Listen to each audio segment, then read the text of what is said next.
Looking to improve your life, brush up on your personal growth techniques? You are in the right place. Welcome to Life's Little Lessons with your host, author of Designing Your Own Destiny, Kevin A. Dunlap.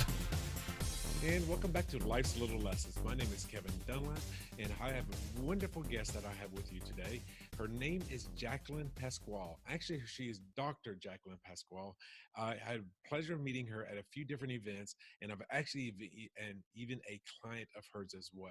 She is a naturopathic doctor. The name of her company is called the Wellness Trinity.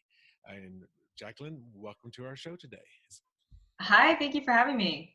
Well, it's my pleasure. It's good seeing you again, and I just wanted to share with all of our listeners out there, because after meeting with you and actually being consulted by you, I just wanted to make sure that everybody's aware of the different things that not only what entrepreneurs need, but also the different things that they can learn from people like yourself.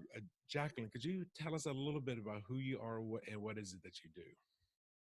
So I'm a naturopathic doctor. I have a practice here in Las Vegas and back in California where I started. I have one there. I also do consultations online, so anywhere around the world I can reach you.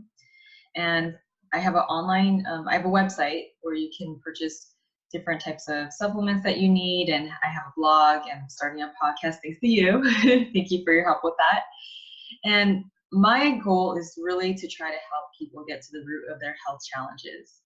So many people are running around. I hear this story every day that they are not getting answers and they don't have as much energy as they need. They are sick. They have, they're overweight. They have anxiety, depression, all these things and more.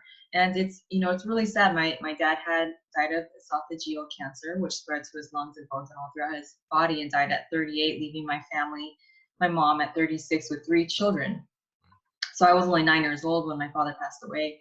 And I ever since then, it was kind of just this something inside of me I didn't even realize was stirring up, that I really just want to help people and not have to go through all that trauma. So a naturopathic doctor, what we're trying to do is figure out how to get people back to homeostasis. And we do this in a natural way. We use different types of herbs and anything natural, really. So I use enzymes, probiotics. I use lifestyle changes, the diet, and glandulars are another type of remedy I really like. And how our thoughts affect our mind, our spiritual health. We're a mind. The reason why this is the Wellness Trinity is because we are a mind, a body, and spirit. We have emotions. We have all these different things going on. And a lot of times, different types of practitioners or people in the medical field, we segregate different aspects of the person. And what I'm trying to do is figure out where is the root. And toxicity and deficiency could be a toxic thought. It could be, just the wrong idea about what our life is like when really it's something else. And then, if we harbor this negativity and unforgiveness, it can cause unhealthy challenges in our body. So once I look at, I do different types of testing. I do live and dry blood cell analysis and a Biofrequency scan in people's first consultation, like what I did with you. Sometimes people need other types of testing, like food allergy testing or hair mineral testing, which I'll mention at some point, whether it's in the beginning or later on, depending on how I feel or what I feel like they really need to hone in on at the moment. And those 3 tests alone, the live and dry blood cell analysis and the Biofrequency scan, gives me so much information about the toxicity and deficiencies that people are dealing with. And you'd be surprised. I'm not sure if you started your program yet, but certain types of, once I start supplementing people with the right type of supplements, sometimes their energy just goes on like that, or all of a sudden they're sleeping. It could be as simple as just figuring out where people are off. On the other side of it, when we find the toxicities, those can take some time to detox, and that can also really dramatically affect someone's health and vitality in life, and really their long-term energy, and even sleeping. People are sleeping, and even depression, anxiety, and any kind of mood challenges. All those things can have a physical element that if we attack I don't even like saying the word attack. if we really see what the types of toxicity and deficiency that they're dealing with and rebalance them, that all of a sudden they might be happy. So that's kind of all of that I do in a nutshell. And the basic idea again is I do the consultations, I figure out where the missing part is, the deficiencies in toxicity, and then give them a program to balance them back to health. Okay, because I know a lot of stuff in your mind can manifest into your physical, and but you're also saying the physical can also help adjust the mind as well. Is that what you're? Yes, yes. I always tell people in my consultations, sometimes we don't know what comes first, the chicken or the egg type of thing. Like, did you have a negative thought and then now your liver is stressed, or whatever part of your body is manifesting in? Or did you expose yourself to toxins in some other way and now your liver's all clogged up and you're angry? I'm just using the liver as an example. It's just one organ that can get thrown off, but the liver holds anger, for example. So if you are angry, the liver can get messed up. But if your liver is messed up because you eat a poor diet and you're exposed to all kinds of toxins, then you can become angry. So it's, and then the other thing with that situation too, if our neurotransmitters in our brain are not balanced, then we can find that on the note of anger, if we have low serotonin, which is built by tryptophan, then we can be angry or we can be not happy. Okay. And how long have you been doing this for, or how many? Because I know you say you've been doing this for a while. Yeah, so pretty much ever since I got out of high school, I want to say about 12 years ago, I have been into something with health and fitness. I started off with personal training and then one certification in class, and then we have this whole internet, YouTube university is what I like to call it, of information, just reading books and educating myself. And now I'm doing what I'm doing now. But I really feel like my education started back then, and just from learning about how the body functions and how movement affects our body, how exercise affects our health, and then learning more about, I was health coaching at some point, putting together programs, just working on a lot with the diet. I got certified at a place called Hippocrates Health Institute, and they're healing people with all kinds of incurable diseases, and with very extreme, I like to call it a Hippocrates style diet. Other people might call it a raw vegan diet, but it's a whole nother step beyond just eating raw and vegan. And then I ended up doing my naturopathic doctorate, and then that's what I'm doing. This is how I'm doing this now, along with other certifications to get more specific on using my testing techniques. And I know offline, or we've talked about this before, but I'd like to share this with the audience. What is the difference between, say, a naturopathic doctor and a homeopathic doctor? Yeah, that's always something I find myself explaining to most people. So I think it's funny that you ask. A lot of people, when I say I'm a naturopathic doctor, they're like, "What, a homeopathic doctor?" And I tell them, "No, I'm a naturopathic doctor." Now, homeopathic remedies, I should say, are just one type of natural remedy that a naturopathic doctor can use. A naturopathic doctor is kind of an umbrella of anything. They use anything natural. So you can have a naturopathic doctor that uses homeopathic remedies. I personally don't know enough about them. I know a few of them, like arnica and chamomilla and what those things do. But aside from that, I'm not the most educated in that respect. So I don't really, and to me, it's a little bit weird. It kind of reminds me of a vaccine. Now, if someone's skilled at homeopathy, that's great. But my passion and my skill is more in understanding how the herbs, the vitamins, minerals, the glandulars, let's see, did we say enzymes, probiotics?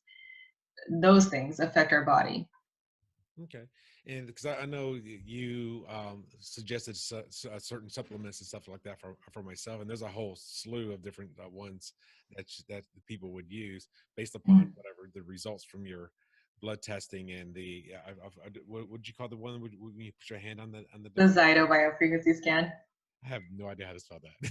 Zyto is just ZYTO. And, there's a lot of controversies online about biofrequency scans and the Zyto. And I think it's a lot just because people are not educated.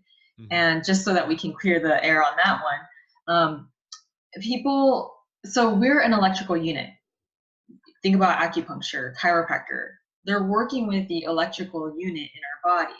If, let's say, we have some type of pathway, I'm not the most knowledgeable about this, like a chiropractor or acupuncturist, but we have these different pathways in our body that energy flows in. And if something gets blocked, then that's probably where you can have a problem, or it can lead to a problem in somewhere else in our body. So the Zyto, what it is doing, you put your hand on this machine and it's sending frequencies in your body. It's kind of like a form of muscle testing for any of you guys out there that know what muscle testing is. It sends the frequencies into the body. It figures out where things are off and what organs are stressed, what's affecting your sleep, what's affecting your hydration, your detoxification pathway, and there's a bunch of other ones too, what type of toxins you're dealing with. And it adds a whole nother layer of information on top of what I see in the blood. And that's why at some point I didn't really leave it as an option. I just put it in my first consultation because it gives me a whole nother layer of information. And then once you figure out where those things are off, what I'm finding is, because I'll do the blood, I look through the blood first. I'll go through all this stuff. Like you have bacteria, you have candida or for example. And then I'll do the cytoscan and we'll see the same thing. So for me, it's another confirmation, but it's also, it gives me extra information that I don't see too. Okay, so so they complement each other as well. Yes, yes, yeah, Or they know they complement, but they also confirm each other. exactly, yeah. Okay, because I know, yeah, because I had my hand on that device for what, about 20 or 25 minutes while you were doing the blood analysis. It felt like that much Got such a probably, but detailed. it's only like 3 to 5 minutes. Well, it felt longer. It felt like it felt a lot longer. But I mean, it's because it tests everything. I mean, all the organs in the body. Yeah, it looks at a lot of organs, and there might be other glands and things that are smaller, but it gives me a pretty comprehensive view. And in the live and the dry blood, you're seeing a lot of main organs like the liver, the spleen, the kidneys, but you're not seeing things like the pineal gland and the hypothalamus, the mammary glands, the uterus. Those, well, to a certain extent, it might show reproductive stress in the dry blood. But when I can see those more specific organs in the cytoscan, it really does help me to kind of pinpoint what sort of hormones might be off and other things, challenges in the body. And and for those of you that are out there, when she's doing the blood analysis, she's only taking like 4 or 5 drops. I mean, she's not doing this big injection and giving vials. She's just picking Yeah, a figure and puts a drop on on a few different little slides that she goes to yeah, the microscope. So when yeah. she's doing these blood tests, this is not a whole lot of blood that she's that she's doing. Just so for those of you that may be aware, be scared of needles and stuff like that. This is a very whatever you want to call it, non-evasive way of doing the testing. Yeah, yeah. I've had maybe one person, it was a distant consultation and they were just like, I can't prick myself. And other than that though, it's just a little thing, like a diabetic prick, and that's it. And it's just amazing the amount of information that you can get in just one drop of blood in the live blood. And then the dry blood, you're doing one drop and then you're putting layers. So it's really, I guess you could say 2 drops of blood for the whole thing. So the amount of testing that you would have to do in a lab to find out similar information could cost tons of money, to thousands of dollars sometimes, to figure out, oh, I have a candida overgrowth, and I could just straight see it right in the blood. Yeah, and those are usually putting a needle in your arm and filling up 2, 3, 4 vials as well. Yeah. Oh, and you know what I think I forgot to say? We're putting this underneath a microscope, and we're looking at the cells and the dry blood right on the computer, or sometimes people will use a TV monitor hooked up to it, but you'll see your cells moving, or they should be moving at least. And I would say that is absolutely true, because you were looking at it when she was doing my testing under the microscope without any monitors. I wasn't seeing what you were doing, and then after that, you came back and you showed me what was going on in a whole different there was at least 3 different microscope settings that you were zooming in on. Yeah, you'll see it far away, and then you'll get closer up, and there's different things that you'll notice. Well, the first thing is when I'm looking at it far away, I'm looking for things like parasites and cholesterol crystals, which cholesterol crystals are a sign that fat is not digesting well, and it could be clogging up in the arteries and maybe other types of organs. And then the parasites, I see those in almost everybody, and people have no idea that that's at the root of their health challenges. There's little bugs in everyone. But I don't think anybody really wants to hear this, but that's just common. That's just a common nature, right? yeah. So, we're trying to help people with this podcast, with encouraging them in their businesses. And I know it's kind of silly to think about worms while we're thinking about business, but I mean, it can steal your energy. It can make you not think properly, and it can even steal your joy. So. Well, because with a lot of entrepreneurs, and that's kind of where we're going with this, is that with a lot of entrepreneurs, you're under a lot of stress. I mean, you've got Uh-huh. deadlines. You're trying to make that, or even when you first getting started, you just getting those first few clients. I mean, you're undergoing a lot of stress, Yeah. and then if your body's not performing properly, then that's just going to make things worse. You may not. I mean, if your body's performing well, then yeah, you'll be all gung ho to go to that next networking meeting, or to call that next client, or to whatever it is that you're whatever kind of business that you're running. Yes, you're absolutely right. And now that I'm out networking and I'm meeting a lot of entrepreneurs and working with a lot of entrepreneurs in their health, well, let me just start with my own personal experience. Building a business is not easy. And the more that we're healthier, the more that we can give, and the more that we can build a business, like you were just saying. And I burnt myself out. I will be the first to admit that when I was building my business, I was going to school, doing my doctorate, and I was working a job that was maybe, I don't know, 10 hours a day and commuting about 2 or 3 hours a week. The Bay Area is no joke. That's why I'm here in Las Vegas. I was like, bring me back here. It's a little bit easier to live here. That's our little secret, podcasters. So, but on that note, though, it was a reality check for me. One of the biggest things I work with now is stress, because I know my hair was falling out. I had gallstones. I had a worm that I passed, and it just, this stuff stole my energy and brought me to a place where I really had to think about this. And now that I have been able to discover my own types of deficiencies and the toxins I was dealing with, the thousands of gallstones I had, now that I've been able to flush myself from it and rebalance certain things like tyrosine I was missing, I wake up and I'm like, okay, I'm ready now. I can go to sleep, and I'm like, okay, I can sleep. I'm rested. So many people, you'd be surprised, Kevin, that they can't sleep. I don't know if you know about that, but I get that. That was one of my that, and not being able to sleep and stress / anxiety are probably the biggest things that I deal with people. Well, I know I do some, especially if I'm on the road, I do suffer from not being able to go to sleep all that easily at night. So that's to me like being in a strange bed, being in a strange environment. It's hard for me to get that needed rest, especially if I'm going to like a conference or giving a conference out of town. You need that energy in order to be able to function during the day. And so, yes, Yeah. I'd be like one of your mini clients. Yes. Well, and the other thing too is people don't realize EMFs, which are electromagnetic frequencies, they come from the computers, they come from our phones, the cell phone towers. This is a huge source of toxicity for people that people don't even realize is affecting their sleep. Turn your phone on airplane mode at night and get away from that smart meter. There's different places in your house that you might be exposed to more than other places. And if you're sleeping next to these areas in your house that have more or less of those electromagnetic frequencies beaming at you while you're sleeping, you're going to have a hard time sleeping. And I was hearing about this for years now, and it's just only been recently because I had a temporary situation where I'm living in right now, where we're living by a cell phone tower and all these power lines, and we could feel it. And so it just, every time I see this, it's just making me study more and more, like, how can you protect yourself? So it just as simple as wearing some of these electromagnetic frequency.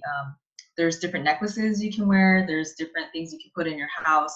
We won't go into that too much, but want to encourage people that these are something that even if you just started protecting yourself and trying to get yourself as much away from that environment, lower EMF environments as much as possible, or putting yourself in lower EMF environments as much as possible, you'll be surprised how your brain function will go up. You'll be surprised how you can sleep better and how you're just even happier and just feeling better.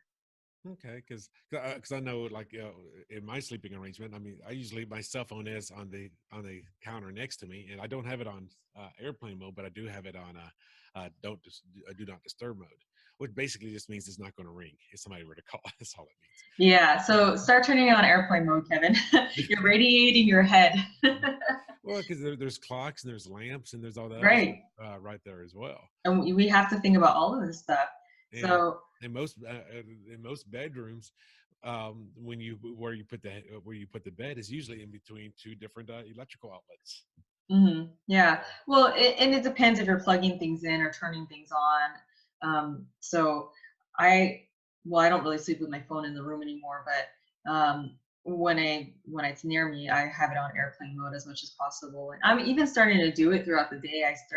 The more that you learn, the more that you realize how much it's affecting you, whether it's a cell phone or whether it's a food choice or some bad habit that you have. The more that you learn and you're aware of it, it's like, oh, like actually it's not even just about being aware, but when you actually take those actions, then you start to realize more so, like, I can't believe how much this is affecting me.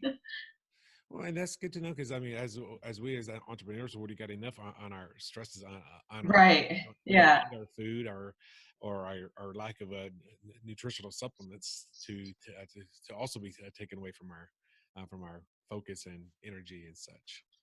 Yeah, exactly. Well, how did you get into? Why did you get into naturopathic medicine? I mean, I know you're starting off as a personal trainer, but how did that go um, into that way, in that area? Well, let's see. When I was training, I realized that I had a passion for nutrition. And then I studied nutrition, and then I guess somehow it led me into healing. I wanted to learn how to heal the body and help others heal their body. And that's kind of how that whole thing spiraled from one job and profession to the next, all in the holistic field. But yeah, it was always a calling on my life too. I mean, with starting seeing death at a young age with my father, Mhm. I think in the back of my head, it wasn't really like, oh, that's why I'm doing this, but in the back of my head, it just made me want to live. And then as a result, it's like I really want to help other people live the best life they can live and pursue their dreams. And we only get one life to live, and you never know when it's going to be cut short. So, when my dad's dying at 38 years old, leaving my mom widowed at 36, you never think I'm 31 years old. That could mean a few more years of my life. And so people have no idea what they are doing to themselves. And if I can just change one person's life, that's what I realized. This is why I'm doing this. Okay, well, I mean, that's a good calling, and you're absolutely right. You never know when your time is going to come. A dear friend of mine, I think she's 35 now, and she's a single mom because her husband died when he was in his early 30s. Hmm. So I don't remember how, but you just never know. Right. Yeah. And we're nowadays we're more than ever being just I guess poisoned might be the word. Mhm. There's so many toxins everywhere, and it's really throwing people's bodies off. And then what's happening is we're leaving future generations more ill. So you're seeing more kids with diabetes. You're seeing kids with cancer. I mean, this stuff didn't happen even maybe 100 years ago. This is more of our newer generation that is just popping up. And the worse that we make our genes, then the worse that our children's genes are going to be. I just did another talk on pregnancy in the last week, and if our genes are toxic, we're passing those down.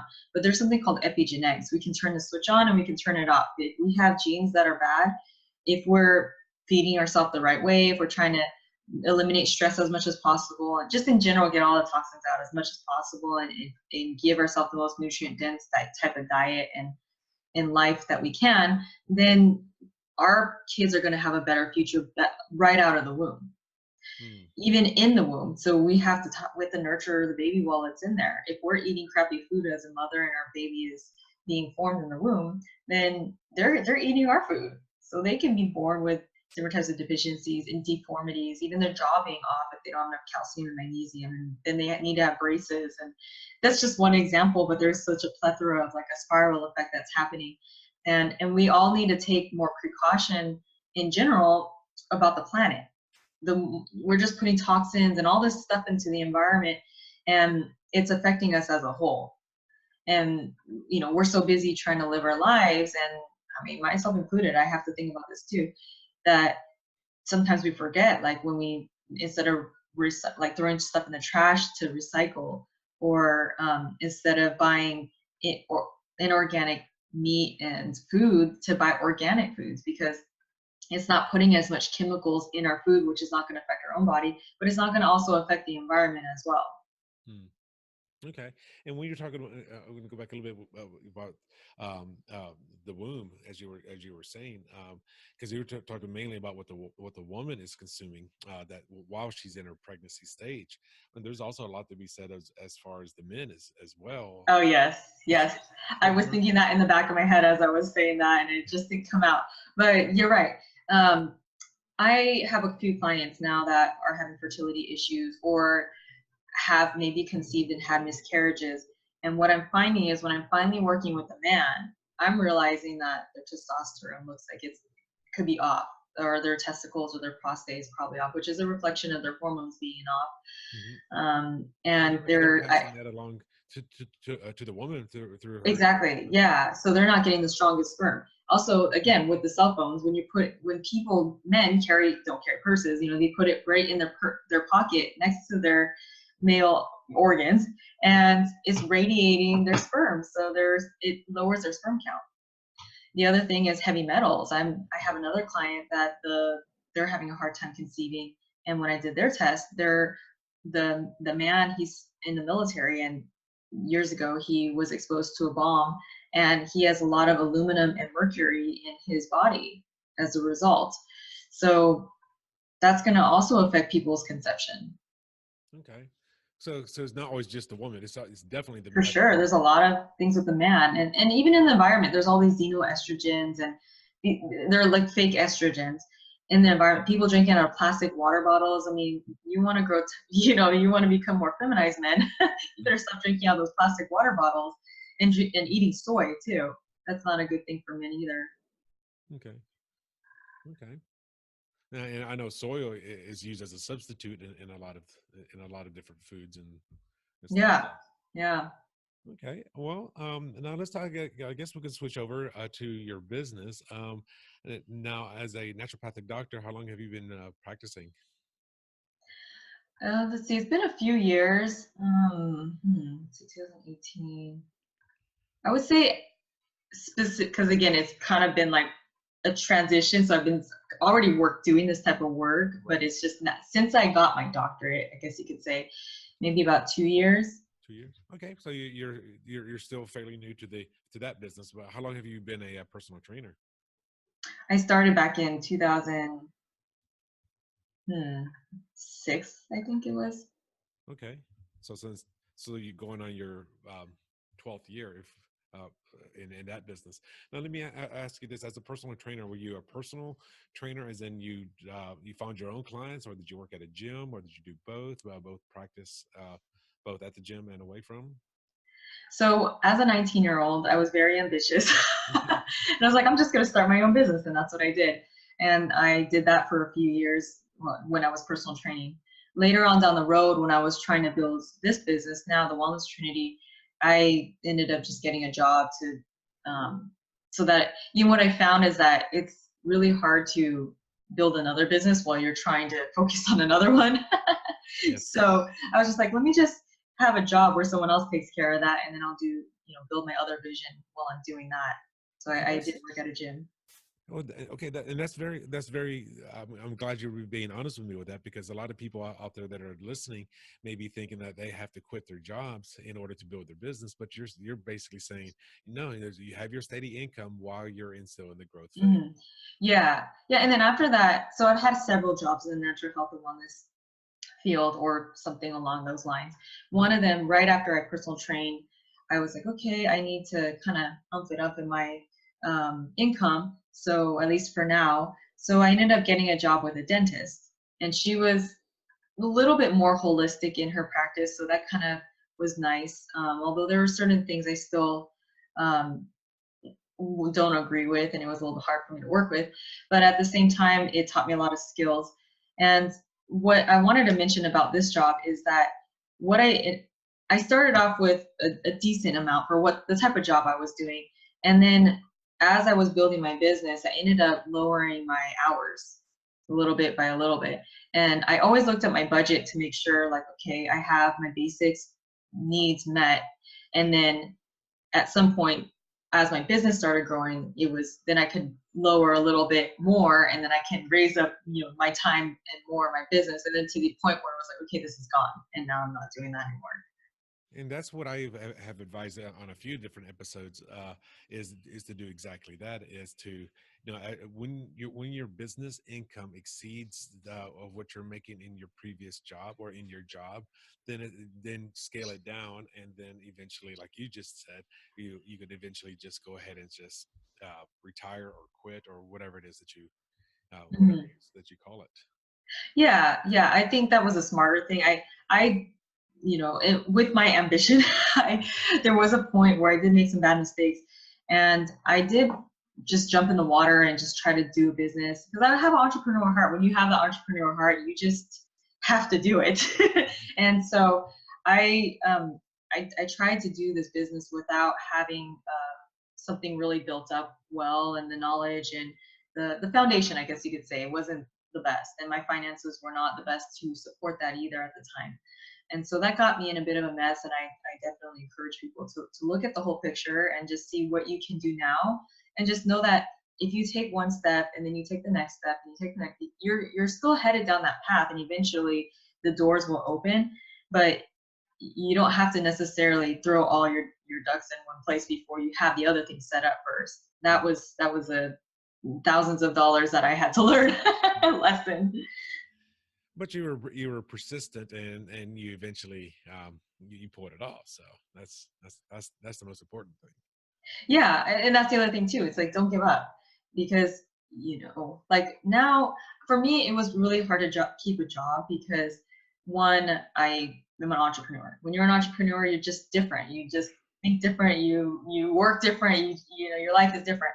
But at the same time, um, I had this vision, and I was like, I know that what my vision is, I can help people better than what I'm doing at this other job. Not to say those jobs are bad and those are great for certain people, but for me, I knew certain supplements were better. I knew a way I could deliver a service was better. And that alone is going to help people in the world to be able to people need your gift. We Mhm. all need each other. We all need the different gifts. And when you can just be able to thrive and be you, you're going to be able to help people in a better way, I believe. Yeah, and thank you for saying that. That I fully 100% agree that everybody has something to give, and they can contribute to society, and also make it a business around it. So Yeah, yeah. And it's great when you can make money off of doing what you love. I thrive on being able to hear the testimonies from my clients, like, oh my gosh, it feels so much better, and my more energy, I'm sleeping, I'm not so depressed. And like, I mentioned those a few times, but those are the main complaints I hear. mhm. And there are other challenges, and you know what, it affects not only our business, but it affects our family life, it affects our church life, it affects everything, every part of our life is affected by our health, but our happiness also, the happier that we are ourselves is going to affect everyone all around us too, even our children. If we're happy, our children are going to have more hope for the future too. Well, if you're coming from a happier perspective, then yeah, you'll do more business. You have a better Hmm. demeanor, which does translate to your husband, your wife, boyfriend, girlfriend, kids, parents, and how you even relate with society. So. Hmm. So I mean, I think what you do is probably one of the most important things that the people here should be listening to is and to focus on your health. And if they could see somebody like yourself, and then they can learn like, okay, this is the areas that I'm as you were using toxic and making those changes in the physical will also affect the mental. Oh, for sure. Yeah. Yeah, definitely. And get all those little worms out of yourself. Right? Yes, get the worms out. You know what? Like I said, I've had my parasite attacks, and it is not fun. It's you know, you think you're crazy sometimes because your thinking is off or your energy is off, and just what's wrong with me? And it could just be these little parasites are just taking up residence in your home and eating your food.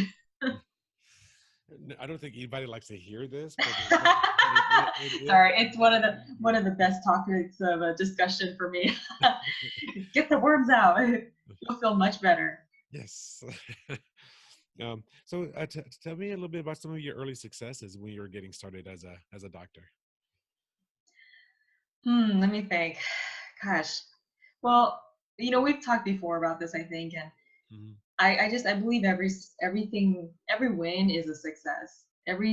From the littlest thing, the fact that you got up in this morning and that you went to your networking meeting and you met a couple people that are good leads, from actually following up with those leads, from actually, you know, seeing your clients and being able to see success with them. Those are all successes. And in the beginning, I would just say for me, just the fact that I just kept going was probably one of the biggest ones, because at some point it was just, I looked in the mirror and I'm like, why am I doing this? And I remember just hearing that little voice.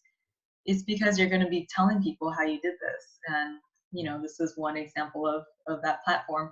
But I'm really excited that I can share that I kept going, even if it was rough.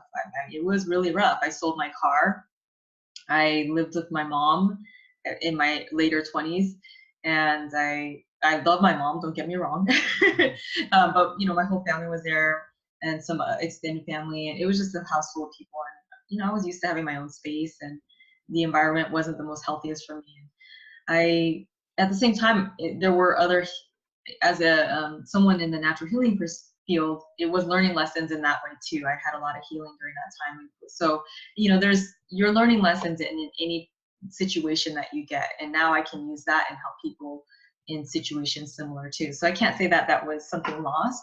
Um, but at the same time, it there was a lot that I went through to get to this point, and just keeping my eye on that vision was what kept me going. The vision was so strong that I had to just keep going. Well, and I'm glad you're sharing that, because I was about to ask you, so what were some of your fears? What were some of your early fears when you were getting started, and how did you overcome those? Because you say you sold your car and you're living with your mom. Um, I mean, I'm sure you had some major hurdles that you put there in front of you. I think one of the biggest things is this ever going to work out? You know, it's you and your vision, and you know, some people might come along and think that's a beautiful vision you have, but no one's ever going to completely know what you're thinking and what God's giving you except for yourself. And uh, so, you know, the people that love you the most can even think you're crazy for trying to follow this thing that is not quite there. And I went to a school that is not, at some point, I didn't know if I could call myself a naturopathic doctor. And I mean, there's just all this stuff. I didn't know anyone that went to that school and actually had a successful business. So it wasn't just like becoming a medical doctor or going to be a lawyer where you see people that are professional in that field that are succeeding. I had no idea what I was getting myself into, really. Mm-hmm. And even in those fields, it's not easy. You know, you have competition, and there's all these other type of hurdles you're dealing with too. So just having faith, you know, is what I wrote a book called Reset Your Adrenals. I'm still working on doing a conference on that and finishing that up. But it was just about, because the adrenals hold fear, and it's really about replacing faith over fear, because that's the antidote of fear. Okay. And then would you be willing to share any of your early setbacks or even failures? And how did you overcome those as well? Yeah, I got myself in a lot of debt, as you know, this part of the reason, part of the thing that I had to work through, and that I had to just persevere through. I'm like, okay, I'm getting myself in debt, and how am I going to pull myself out of this and then have a business after Mhm. and be able to not even just have a business, but um, be able to survive really. Mhm. So I mean, at some point you want to thrive too. It's you don't want to even just be at survival mode. So I, for me, one of my biggest things when I was in my 20s and I'm a woman and I wanted to be married. And that was a really hard thing for me to just kind of seeing all my friends getting married and having their children. And I'm following this vision and I felt like I was behind. Now that I'm in my early 30s and I'm like, okay, I got my dream, and now I have my fiance and we're working on that now too. Um, I'm happy that I can have it all. Mhm. But it did take that sacrifice of just running after this vision that I had. Yeah, because if you would have gotten married like your other, I'm going to assume your girlfriends, and then gotten pregnant and babies, then would that have, do you think that would have changed your whole course of your business? Because now you've got to be that responsible mom of. Yeah, and everybody's life is different, and it's great if they have children they're younger. That doesn't mean that they can't pursue their vision, but it just might take longer, and it might come later in their life. And this is just kind of the cards I was dealt, and I had to give birth to this thing. This was my baby. Mhm. um, but yeah, I mean, I even moms out there that are listening to this, I just don't give up. Just do what you can now. I have friends that are in the natural health and wellness field that they do what they can and when they can, and then they have a whole nother audience that they can target too. They can target people that are our other mothers that are having a hard time trying to stay healthy or trying to help their kids be healthy. So I think that whatever cards you're dealt, you can use the learning lessons in that time to be able to help other people. Mhm. Well, that's why I call this show "Life's Little Lessons," so that we can learn from other people's lessons and implement that into our own lives. That's the whole point of the show. So yes, learning those lessons from whatever comes that comes your way. Now, as you're growing your business, what kind of challenges do you see ahead of you, in growing your business, and how do you plan on getting past some of those challenges? Hmm. Well, speaking of podcasting, since Right. we're on the podcast, I I really want to be able to build more of an online presence. And Okay. I do have that moving already, but it's not what I see my bigger vision. And my challenge right now is I'm running physical practices here in Las Vegas and in California where I travel once a month, which is quite the drive if you drive it in the Bay Area. It's about 9 or 10 hours. But I'm happy to see my clients there, my friends and family and church and everything. But as I'm trying to manage having a busy practice still and tailoring to my clients, it's harder to think of building an online business too because I got to get interviews, I have to edit my podcast, I have to put blogs up. And Mhm. one thing I'm finding is that there's a point where you're a human being and you can only do so much. And if I want to have healthy adrenals, as I have mentioned that we need to have, there's a point where I have to be like, okay, I need to hire someone to do this. I need to have a graphic designer. I am not a graphic designer, although I do make my own flyers and I can have somewhat of an artistic side. It's not my favorite thing to do and things like that. My fiance now, he's taken on a lot of the other marketing aspects of this business and is fixing our website. So is sometimes you just need to bring other people on your team if you do want to grow. Well, and that's the thing is because I'm going through the same thing as you are. I'm on other people's shows. I interview other people, and it's all to build my online presence, just like you are. However, at some point in time, and this is for everybody out there, you have to get to the point where yeah, you're going to hit a maximum. If you're doing all of your own marketing and all of that stuff, and doing all your own editing and rewriting your blog posts and all of that stuff, then you're not going to have any time to take on new clients. I mean, you're too Mhm. much in the marketing phase where you're not able to actually take on those clients, which is the whole purpose of doing that is to eventually start building a team. Now, there could be Mhm. virtual assistants. I like using websites like Fiverr, or actually hiring a VA that will do, let's say, all your blog posts for you, or Mhm. somebody that does all your editing for you on your podcast. You just go there, Mhm. edit, you shoot the show, and okay, launch it next week, and have somebody else do it. Also, you can go and take on those new clients. Mhm. So, Yeah, I mean, it's always doing that cost benefit analysis type of thing. And the one thing I had mentioned a little bit already is about just having faith. There's a point where it's like, okay, we're building a foundation and building a foundation, but then there's a part where you really just have to be like, okay, I've built enough of the foundation, and now I need to take a leap of faith and just trust that it's going to be okay. It's going to be okay to hire someone. Someone else can take this load off of me so that I can run in the lane that I'm called to run in, and I'm going to be happier. The business is going to be more successful, and it's just going to be better all around. I have an example of that myself, actually. So once I moved to Las Vegas, my fiance started taking on some of the marketing role, as I had mentioned, and my sales, I would say, at least probably doubled okay. since we've moved, not only taken the leap of and moved here, but also the fact that he's taken on some of the load off of my shoulders, so I can go out and be the face of the business and meet new clients. And I'm the marketer, the face-to-face marketer. At least he does the back end stuff. And then also just having a partner that can come in that has maybe some extra capital, or even like room on a credit card, that we can be able to get the things that we need to build the business too. So I one big lesson I've learned during this my process of being an entrepreneur is you got to be careful with who you partner with. Yes. Very careful. That's part of the reason I feel like I got in a lot of debt at some point too, is I joined up with someone that just, it wasn't, bless her heart, she was a great person, but we just were not on the same page, and I wasn't ready for it, she wasn't ready for it, or maybe she was, but I wasn't ready for it.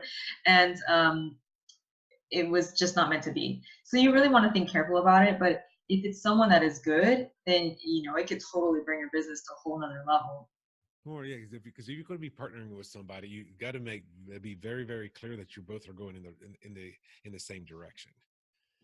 Yeah. And sometimes I think people partner up just because, for whatever the reason is, but they don't really think it through as to what it was the purpose of the partnership.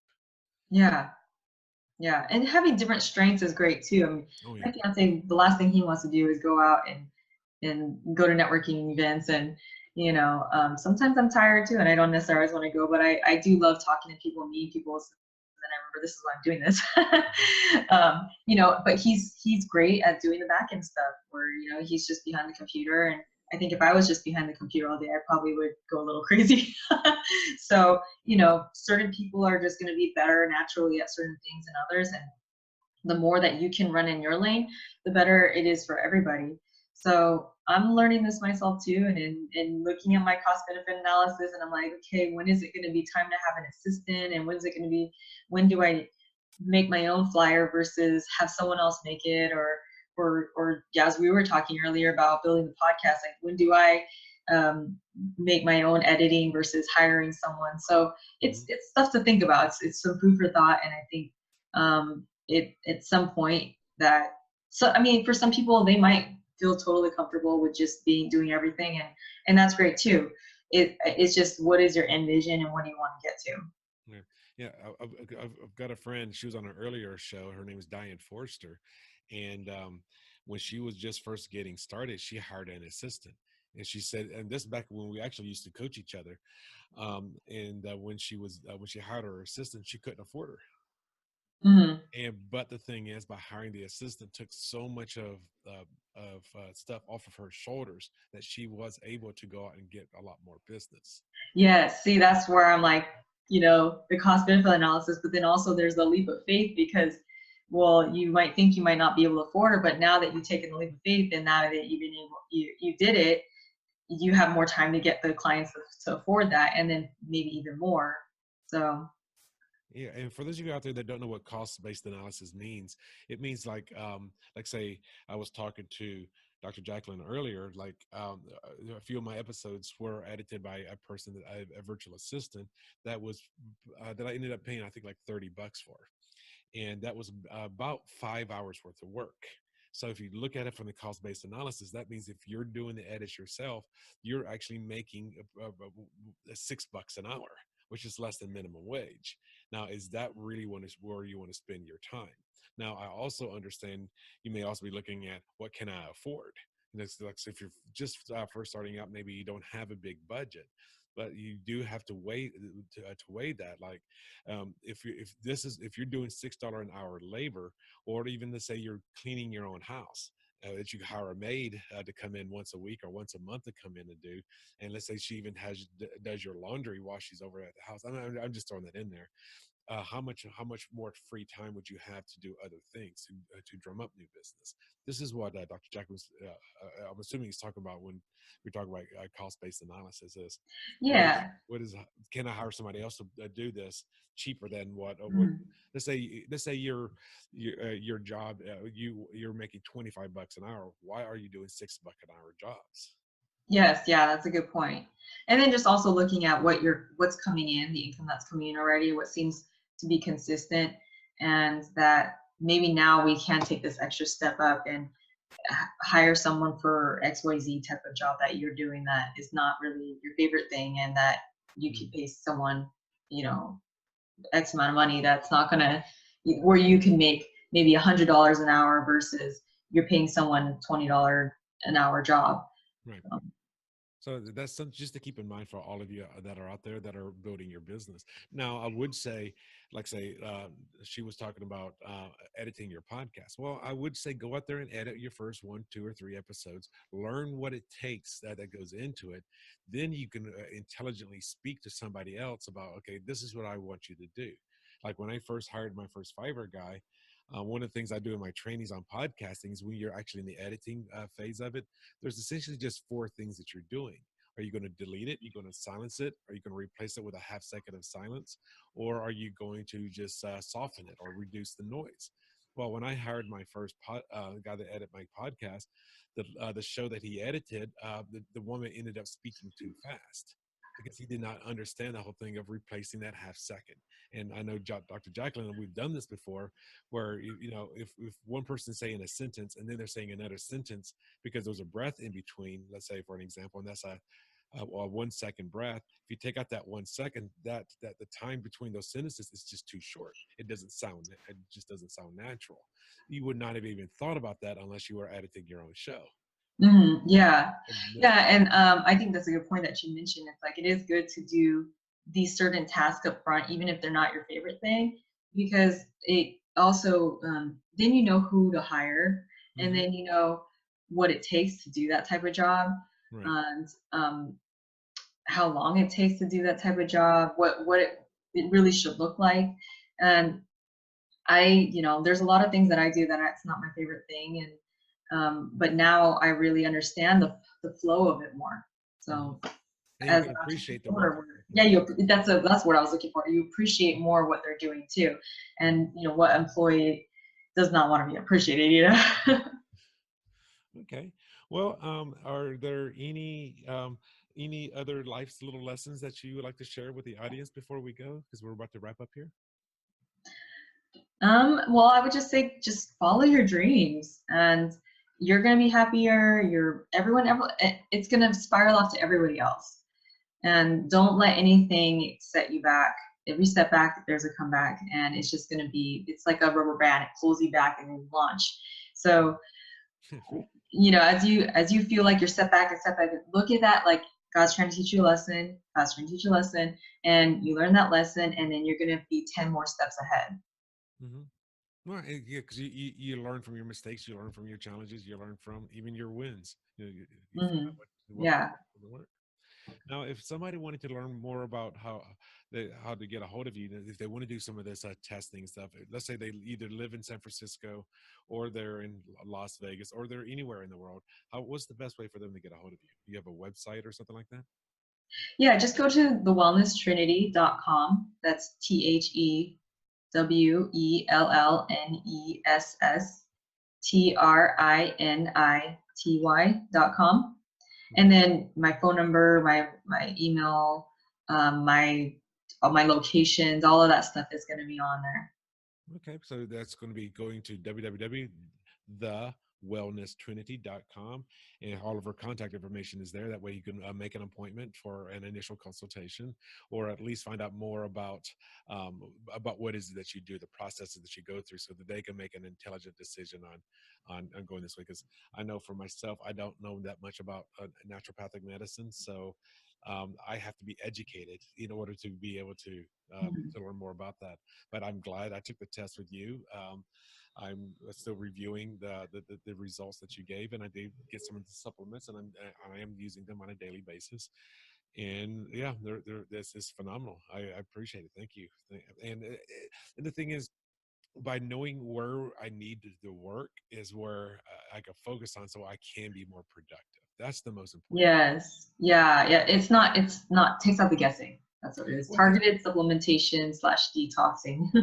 Well, I mean, for you to have any kind of a goal, if you're going to achieve any kind of a goal, the very first thing that you need to know is, where are you? Mm-hmm. If you have a weight loss goal, well, how much do you weigh?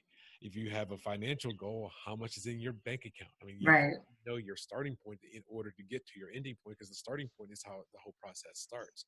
Mm-hmm. So if you're looking to improve your health, coming in and taking those 3 tests that you had already mentioned is a great way, because now you know, like, okay, this is where I need to work on. I thought it was in my liver, but it's in my kidneys. Okay, right.